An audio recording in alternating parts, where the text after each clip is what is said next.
Hello folks, Scott here with my September 2016 Paper Pumpkin Kit. This is the Something Good to Eat kit from Paper Pumpkin for September. This kit contains the supplies to make 16 treat tubes. This certainly looks impressive with all 16 of the tubes laid out, filled up, and decorated. This is a very interesting kit. I found it funny that they listed on the back that your kit includes 16 plastic food-safe tubes. I'm glad that they're food safe since we're supposed to put treats inside them. I was also pleased to see that they listed the coordinating Stampin' Up colors with this kit. We did get the Old Olive Stampin' Spot and a nice little stamp set. I really like the pumpkin, layering pumpkin, and the layering sunflower stamps as the decorative stamps. We have 4 small little sentiments. Of course, they had to be small to fit on the little tags that go on the treat tubes. I found it a little odd that the olive stamp spot that they included, of course, will work with the sentiments, but only really works with the stem of the pumpkin on the decorative stamps in this kit. I've been a member of Paper Pumpkin since February. We've now gotten 3 different green ink pads. We've got the mint macaroon, the emerald green, and now the old olive. I would certainly love to get a little bit more variety in my Stampin' Spots, though the old olive is a very nice color, works well with the sentiments, and of course works with the pumpkin stem here. I did go through and make some treat tubes as dictated by the instructions of the kit. Once you get into it and start working on it, I realized that these are actually quite small treats. These tubes hold about a half of an ounce. So you ultimately get, 14 Reese's Pieces. I was able to fill this with 14 M&Ms. Plain, mind you, not peanut. Peanut will not fit. And I managed to get 10 Skittles in a tube. And of course, I went through and put Tic Tacs in a tube as well, although I've never thought of Tic Tacs as a particularly appropriate Halloween treat or candy. These are fun. I had a little bit of trouble getting the striped banners to stay on the plastic. I ended up using some heavy-duty adhesive to get them to actually stick to the plastic well and not pull up. These are the 4 treat tubes according to instructions with the kit. So what do you do with a bunch of test tubes? Well, of course, I'm thinking test tubes, and I'm sure every crafter is thinking storage. I can put little bitty embellishments and things in these tubes, perfect for storage. So that's what I did. I went and made a little test tube type holder for my shaped glitter. Perfect fit. I actually made the box from the bottom portion of my Paper Pumpkin box. I cut 3 inches off of my Paper Pumpkin box and used that as the base for my test tube glitter rack. The inner dimensions of the Paper Pumpkin box is 6 1/4 inches by 1 3/4 inches. So I made 3 simple boxes of those dimensions with 1-inch sides and distributed holes through the center to hold the test tubes. One of the boxes I made with pattern paper to be the top, and one of the boxes I made with only 1 row of holes so that the back row would stand up taller than the front row. I covered the edges of the Paper Pumpkin box with pattern paper before assembling the whole thing together. After using pattern paper to cover the box, I covered the bottom as well.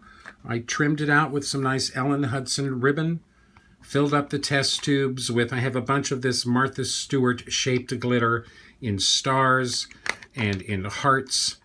Works great here. I like using shaped glitter in my shaker cards. It's nice to have them out and seeable so that I remember to use them. I hate putting things away in storage drawers because I forget that they're there. So this is really what this kit inspired me to make, is this. This is the 12 tubes here with the 4 tubes that I filled with candy. That used all 16 tubes included in the kit.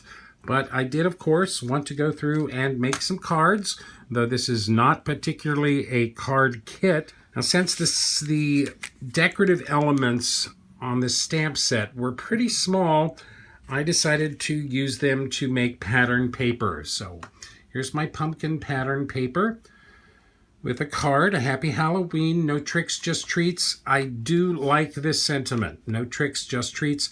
This is the largest sentiment in the stamp set, and you have to use it. It won't fit on the tags with an image on it, but it will fit on the blank tags. I used a couple of the banners for a stripe down the side, some of the linen twine, of course. I happened to find some old Happy Halloween ribbon that I had in my stash, stacked away for a long time, I'm sure, but it fit perfectly. The orange went perfect with the orange of the pumpkins. My big revelation in making this card was the gold embossing on the edge of the black mat here. I had a Ranger embossing pen, Emboss-It pen, for a long time. I thought originally I would use it to handwrite sentiments and emboss them, but never quite got the hang of it.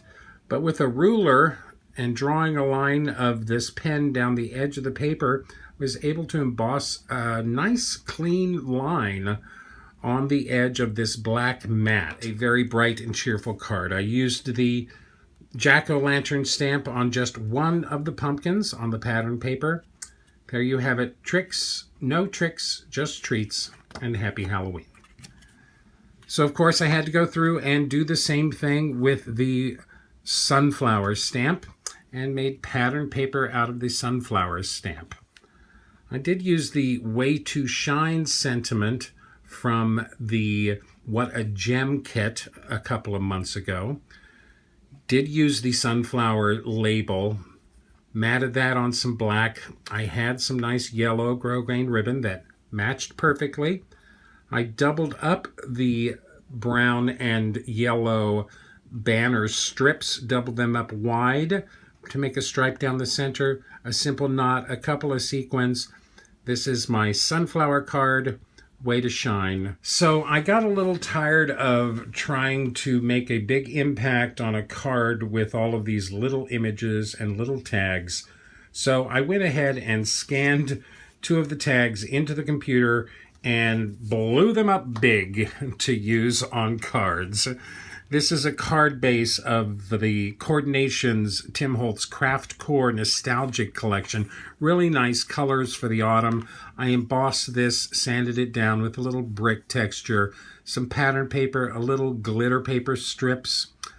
I did cut out the pumpkin face in this pumpkin and put some black glitter paper behind that to give it a little bit of shine.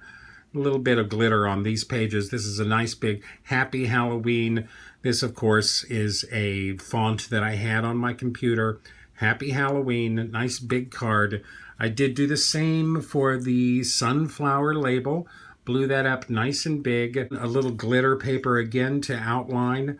Some nice clear enamel dots for a little sparkle. So thankful for you, of course, done with a font from my computer. Very autumnal in their colors. These are more subdued, a little more subtle than the bright cards that I made with my stock as well. This is more my style. This is more in season. Well, that's my kit for the month, ladies and gentlemen. I only did 4 cards and my test tube glitter holder.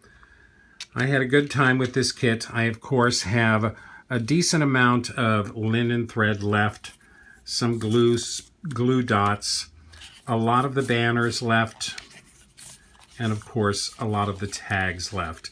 Who's ever on the hexagonal kick at Paper Pumpkin and or Stampin' Up! I mean, we just had hexagonal labels with the What a Gem kit.